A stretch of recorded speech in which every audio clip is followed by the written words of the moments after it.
বলছে, ইয়া রাসূলুল্লাহ, আপনি কি আমাদের মতামত জানতে চান?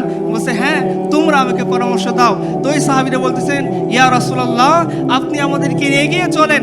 যদি সামনে কোনো সমুদ্র থাকে আর আপনি যদি নির্দেশ দেন এই সমুদ্র ঝাঁপিয়ে পড়তে হবে, আমরা সবাই আমাদের ঘোড়সহ নিয়ে সমুদ্রের মধ্যে ঝাঁপিয়ে পড়ব। ইয়া রাসূলুল্লাহ, আপনি আমাদেরকে নির্দেশ দেন, সামনে যদি কোনো অগ্নির কুণ্ড থাকে, আপনি যদি নির্দেশ দেন এই অগ্নির কুণ্ড আমরা পার হয়ে যাব।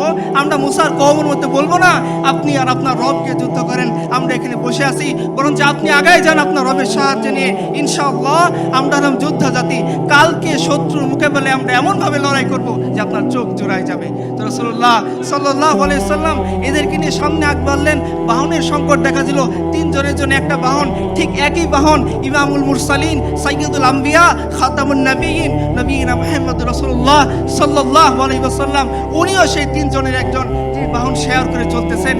আবু লুবাবা, আলী এবং আল্লাহ রাসূল সাল্লাল্লাহু আলাইহি ওয়াসাল্লাম তিনজন বাহন ভাগাভাগি করে চলতেছেন। কিছু দূর যায় একজন টানে, দুইজন বসে থাকে, আবার কিছু দূর যায় আরেকজন নামে, অপরজন ওঠে, দুইজন টানে, দুইজন বসে থাকে, একজন টানে। এইভাবে যখন টানতে টানতে রাসূলুল্লাহ সাল্লাল্লাহু আলাইহি সাল্লামের ওয়াক্ত আসলো, সময় আসলো, সাহাবায়ে কেরাম বলে, আবু লুবাবা, আলী রাদিয়াল্লাহু আনহুম, ইয়া রাসূলুল্লাহ, এটা কিভাবে সম্ভব?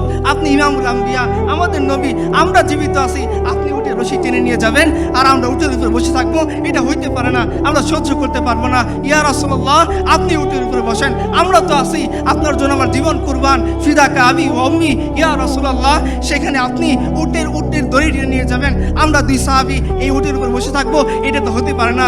রাসূলুল্লাহ সাল্লাল্লাহু আলাইহি সাল্লাম তখন জবাব দিয়ে বলতেছিলেন, পৃথিবীর মানুষ শুনে রাখেন, ইতিহাস শুনে রাখো, এই লোকের অত্যাচারী সম্পদ লুটেরারা তোমরা শুনে রাখো। রাসূলুল্লাহ সাল্লাল্লাহু আলাইহি ওয়াসাল্লাম তখন বলতেছিলেন, আরে আমার সাহাবীরা, তোমার সওয়াবের দরকার আছে, আমার বুঝি দরকার নেই? তোমরা কি শক্তিশালী দিক থেকে আমার চেয়ে বেশি নাকি? তোমরা উটের উপরে ওঠো, আমি উট টেনে নিয়ে যাবো।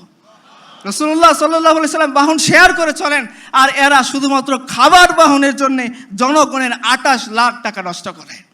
আপনি চলে যান উমরের কাছে, আমাদের পিতা রাসূলুল্লাহ সাল্লাল্লাহু আলাইহি ওয়াসাল্লাম হাতে গড়া খলিফা, তিনি যখন বাইতুল মাকদিস বিজয় হচ্ছেন, তিনি যখন যাচ্ছেন বাইতুল মাকদিসে ইহুদিদের সাথে চুক্তি করতে, কয়টা বাহন নিয়ে গেছেন? কয়টা গাড়ি নিয়ে গেছেন? কয়টা BMW ছিল? তার আগে পরে কতগুলো সৈন্য ছিল? কয়টা বডিগার্ড তার ছিল? তাকে রক্ষা করার জন্য, নাচার জন্য কয়টা নর্তকী ছিল? ছিল কেউ? তার গোলাম, তিনি গোলাম উটের উপর বসতেছেন, উমর টেনে নিয়ে যাচ্ছেন, উমর উটের উপর বসেছেন, গোলাম টেনে নিয়ে যাচ্ছেন।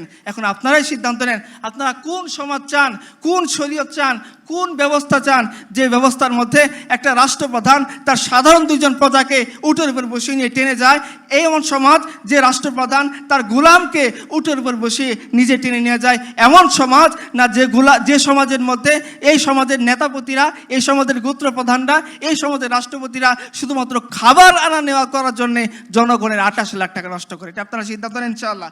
এখন আপনারা